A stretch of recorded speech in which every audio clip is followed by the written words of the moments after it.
প্রিয় দেশবাসী, আমরা আপনাদেরকে অবহিত করছি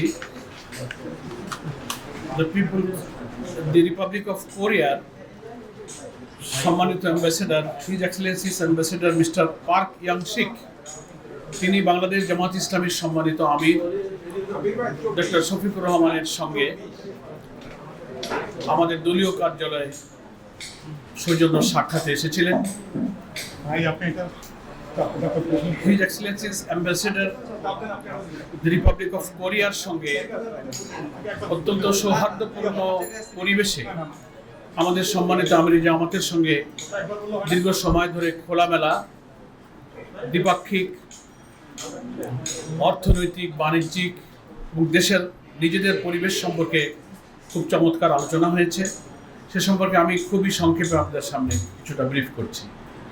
আমাদের সঙ্গে আপনারা দেখতে পাচ্ছেন বাংলাদেশ জামাত ইসলামীর সম্মানিত সহকারী সেক্রেটারি জেনারেল, আমাদের প্রচার মিডিয়া বিভাগের প্রধান অ্যাডভোকেট এহসানুল মাহবুব জুবায়ের এবং আমাদের প্রচার মিডিয়া বিভাগের সেক্রেটারি নির্বাহী পরিষদের সদস্য অ্যাডভোকেট মতিউর রহমান আকন্দ উপস্থিত আছেন। আমাদের ডক্টর আব্দুল মোহাম্মদ তাহের উপস্থিত ছিলেন, নায়েবে আমির। তিনি আমাদের আরও একটি প্রোগ্রামের কারণে তিনি কিছুক্ষণ পূর্বে বিদায় নিয়েছেন। আমরা খুবই সংক্ষেপে একটু ব্রিফ করছি। আমাদের দুই নেতা বলতে his excellency ambassador mister Park Young Sik, তিনি বাংলাদেশের অগ্রসরমান উন্নয়নশীল অর্থনীতির দিকে খুবই ইঙ্গিত করেছেন যে একটা সম্ভাবনাময় অর্থনীতির দেশ হচ্ছে বাংলাদেশ। ফলে টেকসই অর্থনীতির জন্য, সাস্টেনেবল ইকোনমির জন্য আমাদের অনেক কিছু করবার সুযোগ, স্কোপ এবং সোর্স এখানে বিদ্যমান। বিশেষ করে তিনি তৈরি পোশাক শিল্পের যে সম্ভাবনা, আমাদের বিশ্বের একটা প্রধান তৈরি পোশাক শিল্পের রপ্তানিকারক দেশ হিসেবে বাংলাদেশের সারা দুনিয়াতে সম্ভাবনার কথা তিনি উল্লেখ করেছেন। সেক্ষেত্রে আমাদের এই রপ্তানির শুল্ক অর্থাৎ ট্যারিফ সম্পর্কে বাংলাদেশের বিদ্যমান সমস্যাটা যাতে দ্রুত সমাধান করা যায় সে সম্পর্কে তিনি আশাবাদ ব্যক্ত করেছেন। আমরাও আশাবাদ করেছি, উই আর হোপফুল। আশা করা যায় এটা একটা সহনীয় পর্যায়ে ট্যারিফটা আমাদের জন্য নির্ধারিত হবে। আমাদের আমির জামাত ডক্টর শফিকুর রহমান সাহেব বলেছেন যে আমাদের দেশটা ছোট কিন্তু বিপুল জনসংখ্যা, আমাদের অনেক সম্ভাবনাময় রিসোর্স, প্রাকৃতিক, সবুজ, বনভূমি, নদী নালা, সাগর সমৃদ্ধ মৌসুমী বায়ুর এই দেশে বিরাট সম্ভাবনা রয়েছে। আমরা যদি সৎ নেতৃত্ব এবং একটি সুষ্ঠু দেশ গঠনের জন্য আগামী নির্বাচনে বিভিন্ন সংস্কারের মধ্য দিয়ে একটা গণতান্ত্রিক উন্নয়নশীল সম্ভাবনাময় দেশ গঠনের যে প্রচেষ্টা চালিয়ে যাচ্ছি, সেক্ষেত্রে সম্ভব হলে আমরা এই দেশটাকে একটা করাপশন ফ্রি, একটা সাস্টেনেবল ইকোনমির দিকে নিয়ে যেতে পারি। এ ব্যাপারে আমাদের সম্মানিত আমির জামাত ওনার কাছে আশাবাদ ব্যক্ত করেছিল। কোরিয়ার অ্যাম্বাসেডার জানতে চেয়েছেন আগামী নির্বাচন, দেশের রাজনৈতিক পরিস্থিতি, সংস্কার পরিস্থিতি, নির্বাচন ইত্যাদি সম্পর্কে কিছু প্রশ্ন করেছেন।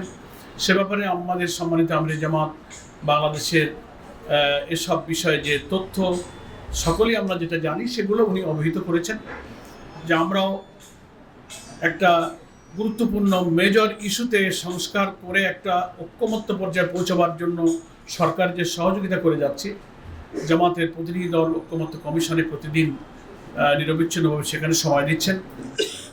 আমরা আশা করি একটা ঐক্যমতের ভিত্তিতেই আগামী নির্বাচনে একটা সুষ্ঠু নিরপেক্ষ নির্বাচনের পরিবেশ ইনশাল্লাহ তৈরি হবে। এবং আমাদের তরফ থেকে বলা হয়েছে, উনিও প্রশ্ন করেছিলেন নির্বাচনের দিনক্ষণ সম্পর্কে, নানান রকম খবর তো পত্রপত্রিকায় প্রকাশিত হচ্ছে, ফেব্রুয়ারির দিকে নির্বাচন হতে পারে। আমাদের আমির জামাত বলেছেন এই ধরনের প্রস্তাব রমজানের আগে নির্বাচনের এই প্রস্তাব আমাদের পক্ষে থেকেই আগে ছিল। তো সেসব বিষয়গুলো খুব খোলামেলা আলোচনা হয়েছে। নির্বাচনে পিআর পদ্ধতি প্রয়োগের সম্ভাবনা নিয়ে আলোচনা হয়েছে। সেখানে আমাদের পক্ষ থেকে সম্মানিত অ্যাম্বাসেডারকে অবহিত করা হয়েছে যে বাংলাদেশের ভোটারদের বেশিরভাগ প্রতিনিধিত্ব করে যে সমস্ত রাজনৈতিক দল তারা পিআর পদ্ধতির পক্ষে।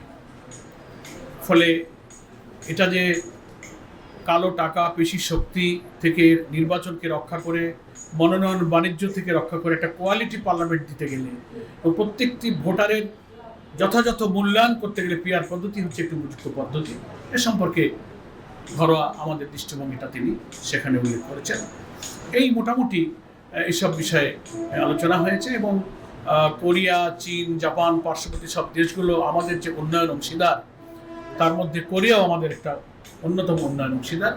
তার সাথে দ্বিপাক্ষিক ব্যবসা বাণিজ্য, শিল্প, অর্থনীতি, বিনিয়োগ ইত্যাদির সম্ভাবনা নিয়ে আমাদের মধ্যে আমিরি জামাতের সঙ্গে সম্মানিত অ্যাম্বাসেডর মিস্টার পার্ক ইয়াংসিং এর সঙ্গে খুব গুরুত্বপূর্ণ, সৌহার্দ্যপূর্ণ খোলামেলা আলোচনা হয়েছে। বাস এতটুকুই আপনাদের কাছে আমরা ব্রিফ করলাম।